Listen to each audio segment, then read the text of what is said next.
नमस्कार, जय हिंद दोस्तों। मैं आतिश कुमार पांडे आप लोगों का स्वागत करता हूं आपके अपने चैनल द फेलियर्स एकेडमी में। दोस्तों कि जैसा कि एडमिट कार्ड पीसीएस का आ चुका है और कल हमारा 1 तारीख से शुरू हो रहा है। हमारे पास नेट 12 दिन है और सबसे पहले आप लोग सबसे बड़ा टेंशन ये हो जाता है कि हमारा सेंटर दूर गया। आप इस चीज़ को बिल्कुल पैनिक ना हो चाहिए। आपके पास मान लो 2 दिन आप आने जाने का निकाल दो, 11 को आप पूरा ट्रेवलिंग में निकाल दो, फिर भी आपके पास 10 दिन बचते हैं।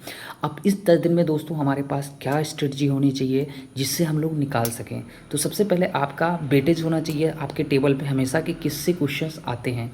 फिर आपको जो कोर सब्जेक्ट हैं जैसे कि आपके पॉलिटी हो गए, इकोनॉमिक्स के आपके बेसिक टर्म होने चाहिए। तो इकोनॉमिक्स में एक एक करके मैं कुछ बता दे रहा हूँ कि आपको क्या क्या करना है। पॉलिटी के जैसे आपके पास डीपीएसपी हो गया, आपका फंडामेंटल में फंडामेंटल राइट्स हो गया आपका, और उसके बाद 1 से लेकर 100 तक जितने भी आर्टिकल हैं वो इंपॉर्टेंट हैं। उसके बाद आप स्टेट से रिलेटेड जैसे क्या है गवर्नर देख लीजिए, पंचायती राज देख लीजिएगा। तो ये सब एकदम से कोर टॉपिक है। जितने भी अमेंडमेंट हैं जो हाल ही में हुए हैं जिससे कोई चेंजेज आया है वो भी आप अच्छे से देख लीजिएगा। फिर आपका जो बचता है पॉलिटी के बाद आपका जो सबसे ज़्यादा कोर सब्जेक्ट है आपका हिस्ट्री और ज्योग्राफी। तो हिस्ट्री ज्योग्राफी में आपका जो आप देख सकते हैं कि आपका जो वर्ल्ड मैप में ले आपको कोई किसी एक पर्टिकुलर आप वीडियो देख सकते हैं जो आपका, क्योंकि अब इतना बड़ा वाला तो नहीं है कि आप ज़्यादा टाइम है आपके पास, कोई 4-5 घंटे में अगर वर्ल्ड मैप आपको पढ़ा है तो वो देख लीजिएगा और उसको एक वर्ल्ड मैप लेके आप फिल कर लीजिएगा तो वहाँ से वर्ल्ड की ज्योग्राफी हो जाएगी।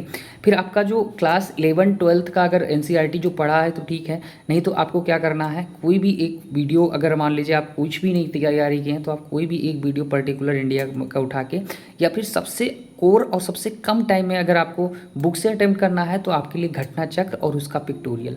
बाकी इससे ज़्यादा आप कोई भी सब्जेक्ट का आपको कुछ करना नहीं है।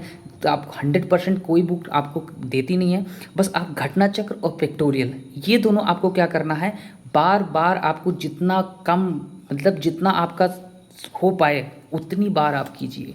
और आप करने के साथ साथ आप उस पॉइंट को लिखते जाइए जो आपको उसमें से नया मिल रहा है, नहीं आ रहा है। फिर दूसरी बार जब रिवीजन करिए तो उस पॉइंट को लिखिए जो फिर से आपको नहीं आ रहा है। इस तरीके से अगर आप 2 बार एक एक सब्जेक्ट को कर ले जाते हैं तो मैं नहीं कहता हूँ कि मतलब आप 100% कर पाएंगे, बट आप 70 से 80% आप कर ले जाएंगे। और 100% ना मान के आप 80% मान के आप तैयारी करेंगे तो आपका सिलेक्शन जरूर होगा। तो आप हिस्ट्री, ज्योग्राफी, पॉलिटी और डेली आपको डेली बेसिस पे अगर आपके पास आई दृष्टि है या फिर आपको कोई आप घटना चक्र का या आप जो भी करंट पहले से पढ़ रहे हों उस करंट को आपको फॉलो करना है। 2 घंटे आपको करंट को देना है, 5 घंटे आपको मेन सब्जेक्ट पे देना है, बाकी आपके 3 घंटे में 1.5 घंटे में आपको एक टेस्ट एनालिसिस करना है और 5 साल के लिए आपको पीसीएस के पीवाईक्यू करने हैं। तो ये ध्यान रखिए, नोट कर लीजिएगा कि आपको क्या करना है। अब इस समय जो 10 दिन में है 2 घंटे हमें करंट अफेयर पे देना है, उसके बाद 5 घंटे हमें मेन सब्जेक्ट पे देना है, उसके बाद जो 1.5 घंटे हमें, अगर आपका सी सेट नहीं, आप साइंस बैकग्राउंड से या आपका मैथ वीक है तो आप 1.5 घंटे सी सेट पे देंगे और आपको 1.5 घंटे जो है मेंस आपको टेस्ट पे देना है या आप 5 साल के पीवाईक्यू पे देना है। और पीवाईक्यू के बेस पे ही हमें क्या करना है, डेली बेसिस का टारगेट बना के डेली हमें अचीव करना है। तो इस तरीके से आपको मिनिमम आप 10 घंटे, अगर आप सीरियस कैंडिडेट हैं तो आप 10 घंटे बिल्कुल पढ़िए और आई होप कि आपका सिलेक्शन इस बार हो जाएगा। मिलते हैं दोस्तों अगले वीडियो में, तब तक के लिए बाय बाय।